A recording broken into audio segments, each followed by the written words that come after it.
भीम जय भीम जय भीम।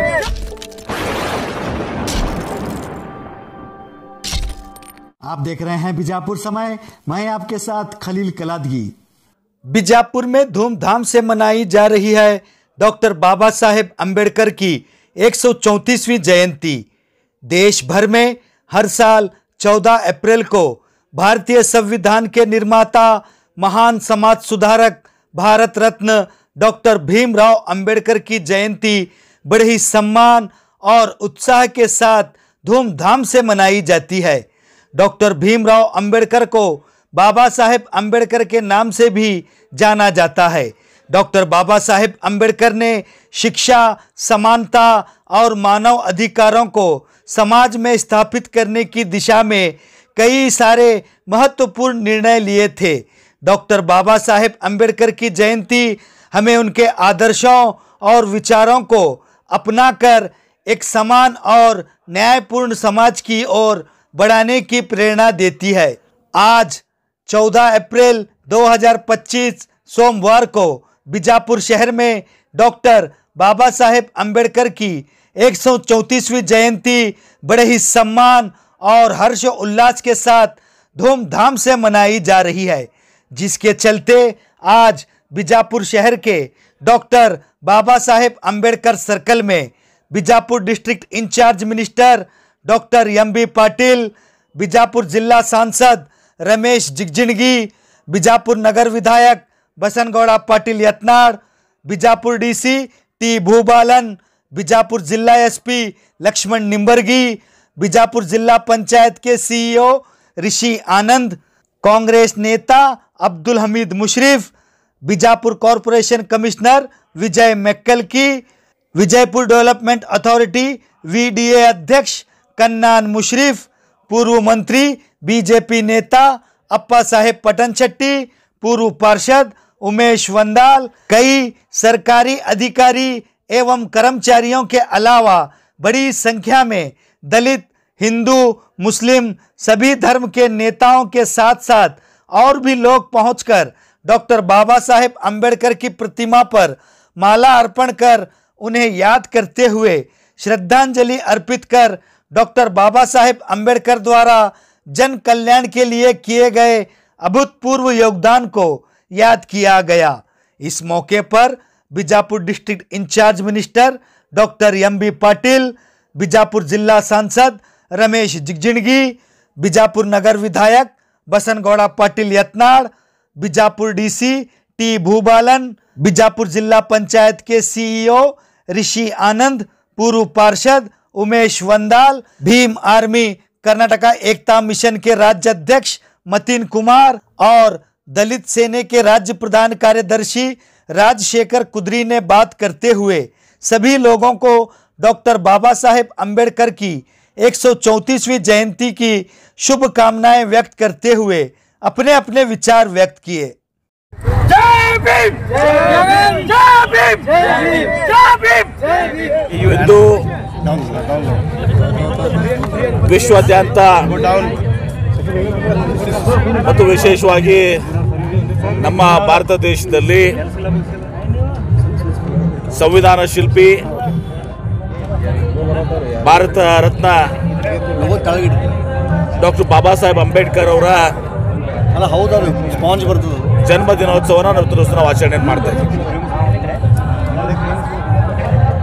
ಎಲ್ಲ ಜನರು ರಾಷ್ಟ್ರಾದ್ಯಂತ ಅತ್ಯಂತ ಒಂದು ಶ್ರದ್ಧೆಯಿಂದ ಡಾಕ್ಟರ್ ಬಾಬಾ ಸಾಹೇಬ್ ಅಂಬೇಡ್ಕರ್ನವ್ರನ್ನ ಇವತ್ತು ನಾವು ಸ್ಮರಣೆ ಮಾಡಿಕೊಂಡು ಅವ್ರನ್ನ ಗೌರವಿಸ್ತಾ ಇದ್ದೀವಿ। ಡಾಕ್ಟರ್ ಬಾಬಾ ಸಾಹೇಬ್ ಅಂಬೇಡ್ಕರ್ ಅವರು ನಮ್ಮ ದೇಶಕ್ಕೆ ವಿಶ್ವದಲ್ಲಿ ಒಂದು ಶ್ರೇಷ್ಠವಾದಂಥ ಒಂದು ಸಂವಿಧಾನವನ್ನು ನಮಗೆ ಕೊಟ್ಟು ತನ್ಮೂಲಕ ಸಮಾಜದ ಎಲ್ಲ ವರ್ಗದ ಜನರಿಗೆ ಸಮಾನತೆ ಹಾಗೂ ಶೋಷಣೆಗೊಳಗಾದಂಥ ಜನರಿಗೆ ಅವರಿಗೆ ಒಂದು ನ್ಯಾಯವನ್ನು ಒದಗಿಸಿಕೊಡಬೇಕು ಮತ್ತು ಎಲ್ಲ ಜನರಿಗೆ ಇವತ್ತು ನಾನಿಲ್ಲಿ ಮಾತನಾಡ್ತಿದ್ದೀನಿ ಅಂದರೆ ಅದು ಬಹುಶಃ ಡಾಕ್ಟರ್ ಬಾಬಾ ಸಾಹೇಬ್ ಅಂಬೇಡ್ಕರ್ ಒಂದು ಶಕ್ತಿ ಇತ್ತು. ಯಾಕಂದರೆ ಇವತ್ತು ನಾನು ಶಾಸಕನಾಗಿ ಸಚಿವನಾಗಿದ್ದು ಡಾಕ್ಟರ್ ಬಾಬಾ ಸಾಹೇಬ್ ಅಂಬೇಡ್ಕರ್ ಅವರ ಶ್ರೇಷ್ಠ ಸಂವಿಧಾನದಿಂದ ಎಲ್ಲರಿಗೂ ಕೂಡ ಮತದಾನದ ಹಕ್ಕನ್ನು ಕೊಟ್ಟು ಪ್ರಗತಿ ಹೊಂದಿದಂಥ ದೇಶದಲ್ಲಿ ಕೂಡ ಮಹಿಳೆಯರಿಗೆ ಒಂದು ಮತದಾನ ಅನೇಕ ದಶಕಗಳಿರಲಿಲ್ಲ. ಎಲ್ಲರಿಗೂ ಒಂದೇ ಒಂದು ಮತದ ಹಕ್ಕು. ಅದು ದೊಡ್ಡ ಉದ್ಯೋಗಪತಿ ಟಾಟಾ ಅಂಬಾನಿ ಇರಲಿ, ಮತ್ತೊಬ್ಬ ಸಾಮಾನ್ಯ ಕೂಲಿ ಕಾರ್ಮಿಕರಿಗಿರಲಿ, ರೈತರಿಗಿರಲಿ, ಎಲ್ಲರಿಗೂ ಕೂಡ ಒಂದು ಮತದಾನ ಹಕ್ಕನ್ನು ಕೊಟ್ಟಂತ. ಹೀಗಾಗಿ ನಮ್ಮ ಶ್ರೇಷ್ಠವಾದಂಥ ಸಂವಿಧಾನ ಇವತ್ತು ಭಾರತ ದೇಶ ಒಗ್ಗಟ್ಟಿನಿಂದಿದ್ದು ಇವತ್ತು ಪ್ರಗತಿ ಹೊಂದಿಕೊಂಡು ಇಲ್ಲಿ ನ್ಯಾಯ ನೀತಿ ಎಲ್ಲವೂ ಕೂಡ ನಮ್ಮ ದೇಶದಲ್ಲಿ ಇರುವಂಥದ್ದು ಡಾಕ್ಟರ್ ಬಾಬಾ ಸಾಹೇಬ್ ಅಂಬೇಡ್ಕರ್ ಅವರಿಂದ ಅವರು ಮಾಡಿದಂಥ ಶ್ರೇಷ್ಠವಾದಂಥ ಸಂವಿಧಾನದಿಂದ ಅವ್ರನ್ನ ನಾವು ಇವತ್ತು ದಿವಸ ಸ್ಮರಣೆ ಮಾಡ್ತಾ ಇದ್ದೀವಿ, ಅವ್ರನ್ನ ಗೌರವಿಸ್ತಾ ಇದ್ದೀವಿ. ಸರ್, ಜಾತಿ ಗಣತಿ ಓದಿದ್ರೆ ಸರ್ ಅಧ್ಯಯನ ಮಾಡ್ತೀನಿ ಇದನ್ನೇಪ್ಪ ಇದು ಸರ್, ಅಧ್ಯಯನ ಮಾಡಿದ್ದೀನಿ ಹೇಳಿದ್ರಲ್ಲ ಸರ್. ಸಂವಿಧಾನ ವಿರೋಧಿ ಅಂದರೆ ಸಂವಿಧಾನ ಬದಲಾಯಿಸ್ತೀವಿ ಅನ್ನೋದಕ್ಕೆ ಯಾವ ಸರ್ಕಾರ ಉಳಿಯೋದಿಲ್ಲ ಅಂತೇಳಿ ರಮೇಶ್ ಜಿಗಜಿಣಗಿ ನೋಡಿ, ಸಂವಿಧಾನವನ್ನು ಬದಲಾವಣೆ ಮಾಡಲಿಕ್ಕೆ ಯಾರಿಗೂ ಕೂಡ ಸಾಧ್ಯ ಇಲ್ಲ. ಸಂವಿಧಾನನ ಬದಲಾವಣೆ ಮಾಡಲಿಕ್ಕೆ ಸಾಧ್ಯ ಇಲ್ಲ. ಸಂವಿಧಾನ ಅಂದ ಇವತ್ತು ಭಾರತ ದೇಶದ ಹೃದಯ ಇದ್ದಂಗೆ. ಈ ಹೃದಯವನ್ನು ಕಿತ್ಕೊಂಡ್ರೆ ಇವತ್ತೊಂದು ದಿವಸ ಭಾರತ ದೇಶ ಜೀವಂತ ಉಳಿದಿಲ್ಲ. ಹೀಗಾಗಿ ಸಂವಿಧಾನವನ್ನು ಬದಲಾವಣೆ ಮಾಡುವಂಥದ್ದು ಅದಕ್ಕೆ ದುಸ್ಸಾಹಸಕ್ಕೆ ಯಾರೂ ಕೂಡ ಕೈ ಹಾಕಂಗಿಲ್ಲ. ಹಾಕಿದ್ರೆ ಅದು ಪರಿಣಾಮ ಭಾಳ ಗಂಭೀರವಾದಂಥ ಪರಿಣಾಮ ಆಗ್ತದೆ. ನಾನು ಹೇಳಿದ್ದೇನೆ, ಅದು ಹೃದಯ ಇದ್ದಂಗೆ. ಆ ಹೃದಯನ ಹೆಂಗೆ ಕಿತ್ಕೊಂಡು ದೇಶದ ಹೃದಯ ಕಿತ್ಕೊಂಡ್ರೆ ದೇಶಕ್ಕೆ ಏನಾಗ್ತದೆ ಅಂತ ನಾವು ಊಹಿಸ್ಕೋಬೇಕಾಗ್ತದೆ. ದೇಶ ಜೀವಂತ ಉಳಿದಿಲ್ಲ. ಅಂಥ ಕೆಲಸಕ್ಕೆ ಯಾರೂ ಕೂಡ ಕೈ ಹಾಕಲ್ಲ. ಹಾಕಿದ್ರು ಕೂಡ ಜನ ಸುಮ್ಮನೆ ಬಿಡೋದಿಲ್ಲ. ಸರ್, ಬಿಜೆಪಿ ಪದೇ ಪದೇ ಹೇಳ್ತಾ ಇದ್ದಾರೆ ಬದಲಾಯಿಸ್ತೀವಿ ಅಂತ ಹೇಳ್ತಿದ್ರು. ಯಾವಾಗ ಹೇಳಿದಾರೆ? ಮತ್ತೆ ಇವರು ಹಿಂದೆ ನಿಮ್ಮ ಆನಂದ್ ಕುಮಾರ್ ಹೆಗಡೆ ಹೇಳಿದ್ರು, ನಾವು ಅಧಿಕಾರಕ್ಕೆ ಬಂದಿದ್ದೆ ಸಂವಿಧಾನ ಬದಲಾವಣೆ ಮಾಡಲಿಕ್ಕೆ ಅಂತೇಳಿ. ಈಗ ಬೇರೆ ವರ್ಷ ತಗೊಂಡಿದ್ದಾರೆ. ಈಗ ಒಮ್ಮೆಂದೊಮ್ಮೆ ಸಂವಿಧಾನ ಬಗ್ಗೆ ಗೌರವ ಬಂದಿದೆ, ಸಂವಿಧಾನ ಬಗ್ಗೆ ಮಾತನಾಡ್ತಾ ಇದ್ದಾರೆ, ಒಳ್ಳೆಯದು. ಈಗಲ ತಡ ಆದರೂ ಕೂಡ ಬಿಜೆಪಿಯವರಿಗೆ ಸಂವಿಧಾನ ಬಗ್ಗೆ ಗೌರವ ಶ್ರದ್ಧೆ ಬಂದಿದೆಯಲ್ಲ, ಅದ್ರ ಬಗ್ಗೆ ಅದ್ರ ಪ್ರಕಾರ ನಡ್ಕೋಬೇಕಂತ ಬಂದಿದೆಯಲ್ಲ, ಅದನ್ನು ಮಾಡಲಿ. ಬಿಜೆಪಿಯವರು ಮಾಡಲಿ, ಎಲ್ಲ ಪಕ್ಷದವ್ರು, ನಮ್ಮ ಪಕ್ಷ ಹೊಡ್ಕೊಂಡು ಎಲ್ಲರೂ ಕೂಡ, ಮತ್ತು ಪ್ರತಿಯೊಬ್ಬ ನಾಗರಿಕರು ಕೂಡ. ಭಾರತ ದೇಶ ಎಲ್ಲ 140 ಕೋಟಿ ಜನ ಇವತ್ತು ಬಾಬಾ ಸಾಹೇಬ್ ಅಂಬೇಡ್ಕರ್ ಸಂವಿಧಾನ ಅಡಿಯಲ್ಲಿರುವಂಥದ್ದು. ಭಾರತದ ಸಂವಿಧಾನ ಶಿಲ್ಪಿ,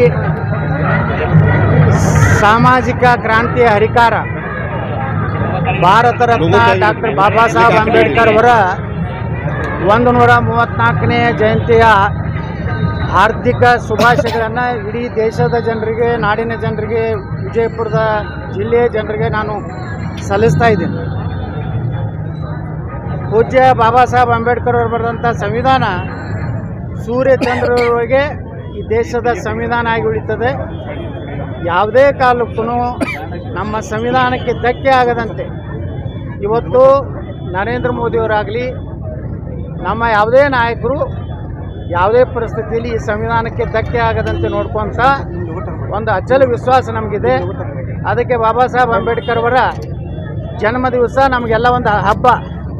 ಯಾಕಂದರೆ ಎಲ್ಲ ಜನಾಂಗಗಳಿಗೆ ನ್ಯಾಯ ಕೊಟ್ಟಂಥ ಪುಣ್ಯಾತ್ಮ ಬಾಬಾ ಸಾಹೇಬ್ ಅಂಬೇಡ್ಕರ್. ಎಲ್ಲರಿಗೂ ನಮಸ್ಕಾರ. ಇವತ್ತು ಭಾರತದ ಸಂವಿಧಾನದ ಶಿಲ್ಪಿ, ಈ ಒಂದು ವಿಶ್ವ ಕಂಡ ಒಂದು ಪುಣ್ಯ ಜೀವನು ಹಾಗೂ ನಮ್ಮ ದೇಶದಲ್ಲಿ ಹಿಂದುಳಿದ ವರ್ಗಗಳು, ಪರಿಶಿಷ್ಟ ಜಾತಿ ಹಾಗೂ ಪರಿಶಿಷ್ಟ ಪಂಗಡದವರ ಒಂದು ಅಭಿವೃದ್ಧಿಗಾಗಿ, ಬೆಳವಣಿಗೆಗಾಗಿ, ಅವರ ಹಕ್ಕುಗಳಿಗಾಗಿ ಹೋರಾಟ ಮಾಡಿ ಮಹಾನೀಯರಾದ ಡಾಕ್ಟರ್ ಬಾಬಾ ಸಾಹೇಬ್ ಅಂಬೇಡ್ಕರ್ ಅವರ ಜಯಂತಿ ಕಾರ್ಯಕ್ರಮವನ್ನು ನಾವು ಹಮ್ಮಿಕೊಳ್ಳುತ್ತಾ ಇದ್ದೀವಿ. ಇವತ್ತು ಅವರ ಪುತ್ಥಳಿಗೆ ಮಾಲಾರ್ಪಣೆ ಮತ್ತು ನವೀಕರಣ ಮಾಡಿರುವ ಅಂಬೇಡ್ಕರ್ ಭವನ ಒಂದು ಉದ್ಘಾಟನೆ, ಅಲ್ಲಿ ಅವರ ಫೋಟೋ ಗ್ಯಾಲರಿ ಉದ್ಘಾಟನೆ ಹಾಗೂ ಲೈಬ್ರರಿ ಉದ್ಘಾಟನೆ, ಈ ಥರ ವಿವಿಧ ಚಟುವಟಿಕೆಗಳನ್ನು ಹಮ್ಮಿಕೊಂಡು ಮಾನೀಯರಿಗೆ ಒಂದು ಉತ್ತಮವಾದ ಹಾಗೂ ಅರ್ಥಪೂರ್ವವಾದ ಒಂದು ಜಯಂತಿ ಕಾರ್ಯಕ್ರಮವನ್ನು ನಾವು ಹಮ್ಮಿಕೊಳ್ಳುತ್ತೀವಿ. ಎಲ್ಲರಿಗೂ ಈ ಒಂದು ಸಂದರ್ಭದಲ್ಲಿ ಸಮಸ್ತ ನಾಗರಿಕರಿಗೆ ಡಾಕ್ಟರ್ ಬಾಬಾ ಸಾಹೇಬ್ ಅಂಬೇಡ್ಕರ್ ಜಯಂತಿ ಶುಭಾಶಯಗಳನ್ನು ಕೋರುತ್ತೇನೆ. ಧನ್ಯವಾದಗಳು. ನಮ್ಮ ವಿಜಯಪುರ ಸಾರ್ವಜನಿಕರಿಗೆ ಡಾಕ್ಟರ್ BR ಅಂಬೇಡ್ಕರ್ ಅವರ ಜಯಂತಿಯ ಹಾರ್ದಿಕ ಶುಭಾಶಯಗಳು. ನಮ್ಮ ಬಾಬಾ ಸಾಹೇಬ್ ಅಂಬೇಡ್ಕರ್ ಅವರು ನಮ್ಮ ಭಾರತ ಸಂವಿಧಾನದ ಶಿಲ್ಪಿ ಆಗಿ ನಮ್ಮ ದೀನ ದಲಿತರಿಗಾಗಿ ಮತ್ತು ಬಡವರಿಗಾಗಿ ಸಾಕಷ್ಟು ಕಲ್ಯಾಣ ಕೆಲಸ ಮಾಡಿದರು. ಅವರು ಸಾಮಾಜಿಕ ರಾಜಕೀಯ ನ್ಯಾಯದ ಹೋರಾಟಗಾರರು, ಅವರು ಮಾನವ ಹಕ್ಕುಗಳದ ಹೋರಾಟಗಾರರು ಆಗಿದ್ದರು. ಸೊ ಅವರು ಕೆಲಸನೂ ನಾವು ನೆನಪಿಸಿ ಅವರದ್ದು ಆಚರಣೆಯನ್ನು ನಾವು ಎಲ್ಲರೂ ಆಚರಿಸುತ್ತಿದ್ದೀವಿ. ಈ ಸಂದರ್ಭದಲ್ಲಿ ತಮ್ಮೆಲ್ಲರಿಗೂ ಪುನಃ ಮತ್ತೊಮ್ಮೆ ಡಾಕ್ಟರ್ ಭೀಮರಾವ್ ಅಂಬೇಡ್ಕರ್ ಜಯಂತಿದು ಹಾರ್ದಿಕ ಶುಭಾಶಯಗಳು ನಾವು ಹೇಳುತ್ತಾ ನಾವು ಮಾತುಗಳನ್ನು ಮುಗಿಸುತ್ತೇನೆ. ಧನ್ಯವಾದಗಳು. ಎಲ್ಲರಿಗೂ ಕ್ರಾಂತಿಕಾರಿ ಜೈ ಭೀಮ್. ಇಂದು ವಿಜಯಪುರ ನಗರದ ಅಂಬೇಡ್ಕರ್ ವೃತ್ತದಲ್ಲಿ ಎಲ್ಲ ದಲಿತ ಸಮುದಾಯ, ಮುಸ್ಲಿಂ ಸಮುದಾಯ ಮತ್ತು ಹಿಂದೂ ಸಮುದಾಯ ವತಿಯಿಂದ ಅತಿ ದೊಡ್ಡ ವಿಜೃಂಭಣೆಯಿಂದ ಬಾಬಾ ಸಾಹೇಬ್ ಅಂಬೇಡ್ಕರ್ ಅವರ 134ನೇ ಜಯಂತಿಯನ್ನು ಆಚರಿಸಲಾಯಿತು. ಸಮಾಜಕ್ಕೆ ಏನು ವಿಷಯ ಕೊಡಬೇಕಪ್ಪ ಅಂದರೆ, ನಾವು ಬರೀ ಅಂಬೇಡ್ಕರ್ ಜಯಂತಿಗೆ ಮತ್ತು ಡಿಸೆಂಬರ್ 10ನೇ ತಾರೀಕಿಗೆ ಬಾಬಾ ಸಾಹೇಬ್ ತಿಳ್ಕೊಂಡ್ರೆ ಅಷ್ಟೇ ನಾವು ಬಾಬಾ ಸಾಹೇಬ್ ನೆನೆಸ್ಲಾತೀವಿ. ಅದು ಭಾಳ ದೊಡ್ಡ ತಪ್ಪು ಮಾಡತ್ತೀವಿ. ನಾವು ದಿನನಿತ್ಯ 24 ತಾಸು ಬಾಬಾ ಸಾಹೇಬ್ ನೆನೆಸ್ಕೋಬೇಕು, ಬಾಬಾ ಸಾಹೇಬ್ನ ಓದಬೇಕು, ಸಂವಿಧಾನ ಓದಬೇಕು, ನಮ್ಮ ಮನೆಯಲ್ಲಿ ಇದ್ದಂಥ ಮಕ್ಕಳಿಗೆ ಚಲೋ ಎಜುಕೇಷನ್ ಕೊಡಿಸ್ಬೇಕು ಅಂತ ನಾನು ಮೆಸೇಜ್ ಕೊಡ್ತೀನಿ. ಜೈ ಭೀಮ್. ಮತೀನ್ ಕುಮಾರ್, ಭೀಮಾರ್ಮಿ ರಾಜ್ಯಾಧ್ಯಕ್ಷರು, ಕರ್ನಾಟಕ ಏಕತಾ ಮಿಷನ್. ಡಾಕ್ಟರ್ ಬಾಬಾ ಸಾಹೇಬರ 134ನೇ ಜಯಂತ್ಯೋತ್ಸವದ ಒಟ್ಟಿಗೂ ಶುಭಾಶಯಗಳನ್ನು ಹೇಳ್ತಾ, ಈ ದಿನ ಒಂದು ವಿಶೇಷ ಸಂದೇಶ ನಾನು ಏನು ಹೇಳೋಕ್ಕೆ ಇಷ್ಟಪಡ್ತೀನಿ ಅಂದರೆ, ನಮ್ಮ ಬಾಬಾ ಸಾಹೇಬರು ನಮ್ಮ ಹೆಮ್ಮೆ, ನಮ್ಮ ದೇಶದ ಹೆಮ್ಮೆ. ಅವರ ಒಂದು ಜಯಂತ್ಯೋತ್ಸವ ಪ್ರತಿ ಮನೆಯಲ್ಲಿ, ಪ್ರತಿ ಗಲ್ಲಿಯಲ್ಲಿ ಆಚರಣೆ ಮಾಡುವಂಥದ್ದು. ಯಾಕಂದ್ರೆ ಬರೀ ದಲಿತರಿಗೆ ಅಷ್ಟೇ ಅಲ್ಲ, ಎಲ್ಲ ಸಮಾಜಕ್ಕೂ, ಸಮಾಜದ ಕಡೆಕಟ್ಟ ಜನಾಂಗಕ್ಕೂ ನ್ಯಾಯ ಸಿಗುವಂಥ ಒಂದು ಸಂವಿಧಾನ ಬರೆದಿದ್ದಾರೆ ಅವರು. ಅದಕ್ಕೆ ನಾವು ಅವರ ಜಯಂತ್ಯೋತ್ಸವವನ್ನು ಮಾಡಲೇಬೇಕು, ಅವರ ಆದರ್ಶವನ್ನು ಪಾಲಿಸಬೇಕು, ಅವರ ಬಗ್ಗೆ ನಾವು ಬರುವಂಥ ಪೀಳಿಗೆಗೆ ಹೇಳುವಂಥ ಕೆಲಸ ಕೂಡ ನಾವು ಮಾಡಬೇಕು ಇವತ್ತಿನ ದಿವಸ. ಅದಕ್ಕೆ ನಾನು ಕೆಲವೊಂದು ಜನ ಒಂದೊಂದು ಜನಾಂಗಕ್ಕೆ ಸೀಮಿತ ಮಾಡ್ತಾರೆ, ಅದು ಭಾಳ ತಪ್ಪು. ಯಾಕಂದ್ರೆ ಬಾಬಾ ಸಾಹೇಬರು ಎಲ್ಲ ಸಮಾಜದಕ್ಕೂ ನ್ಯಾಯ ಕೊಡಿಸುವಂಥ ಕೆಲಸ ಮಾಡಿದ್ದಾರೆ. ಅದಕ್ಕೆ ನಾನು ಇನ್ನೊಮ್ಮೆ ಎಲ್ಲ ನಮ್ಮ ಯುವ ಪೀಳಿಗೆಗೆ ಬಾಬಾ ಸಾಹೇಬರು ನಮ್ಮವರು, ಅವರು ಯಾರ್ದೂ ಅಲ್ಲ, ಪ್ರತಿಯೊಬ್ಬರು ಭಾರತೀಯರ ಹೆಮ್ಮೆಯ ಒಂದು. ಯಾಕಂದರೆ ಇವತ್ತು ಈಗ ದೇಶದ ರಾಷ್ಟ್ರಪತಿ ಇರ್ಬೋದು, ಪ್ರಧಾನಿ ಇರ್ಬೋದು, ಅವರು ಹಿಡಿದು ಗ್ರಾಮ ಪಂಚಾಯತಿ ಮೆಂಬರ್ವರೆಗೆ ಅವರ ಬರೆದಂಥ ಸಂವಿಧಾನ ಅಡಿಯಲ್ಲಿ ಎಲ್ಲರೂ ಕೆಲಸ ಮಾಡೋದು. ಇವತ್ತಿಗೆ ಸರ್ಕಾರಿ ನೌಕರರು ಇರ್ಬೋದು, ಎಲ್ಲರೂ ಅವರಿಗೆ ಆರಾಧಿಸುವಂಥ, ಅವರಿಗೆ ಗೌರವ ಕೊಡುವಂಥ ಕೆಲಸ ಮಾಡಬೇಕು.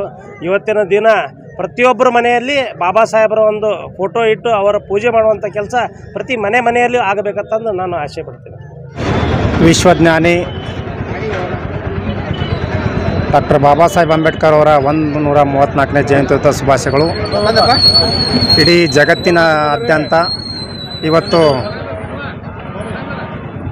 ಈ ಜಗತ್ತಿಗೆ ಜ್ಞಾನವನ್ನು ಕೊಟ್ಟಂಥ, ಈ ದೇಶದ ಹಣೆಬರಹವನ್ನು ಬರೆದಂಥ ಮಹಾನ್ ಮಾನವತಾವಾದಿ ಡಾಕ್ಟರ್ ಬಾಬಾ ಸಾಹೇಬ್ ಅಂಬೇಡ್ಕರ್ ಅವರನ್ನು ಇಡೀ ದೇಶ ಅಲ್ಲದೆ ಇಡೀ ಜಗತ್ತಿನಾದ್ಯಂತ ನಾನು ಮೇಲು ಕೀಳು ಯಾವುದೇ ಜಾತಿಯನ್ನು ಬಿಟ್ಟು, ಜಾತಿ ಜನಾಂಗವನ್ನು ಬಿಟ್ಟು ಎಲ್ಲರಿಗೂ ಸಮಾನತೆಯನ್ನು ಸಾರಿದಂಥ ಮಹಾನ್ ಮಾನವತೆ ಡಾಕ್ಟರ್ ಬಾಬಾ ಸಾಹೇಬ್ ಅಂಬೇಡ್ಕರ್ ಅವರ ಹುಟ್ಟುಹಬ್ಬದ ಶುಭಾಶಯಗಳು.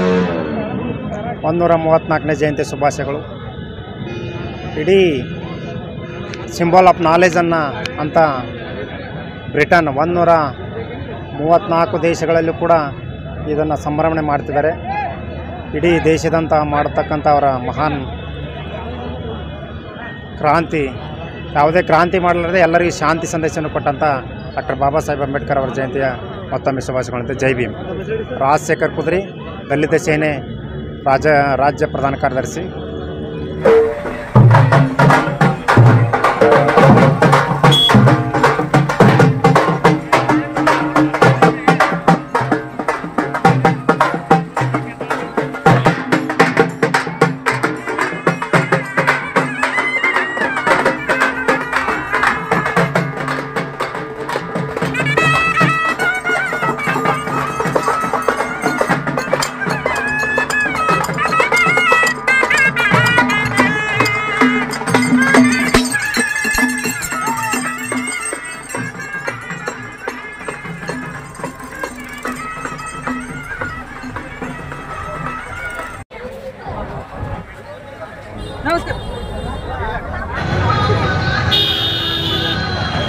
जुड़े रहिएगा आपके अपने चैनल बीजापुर समय के साथ।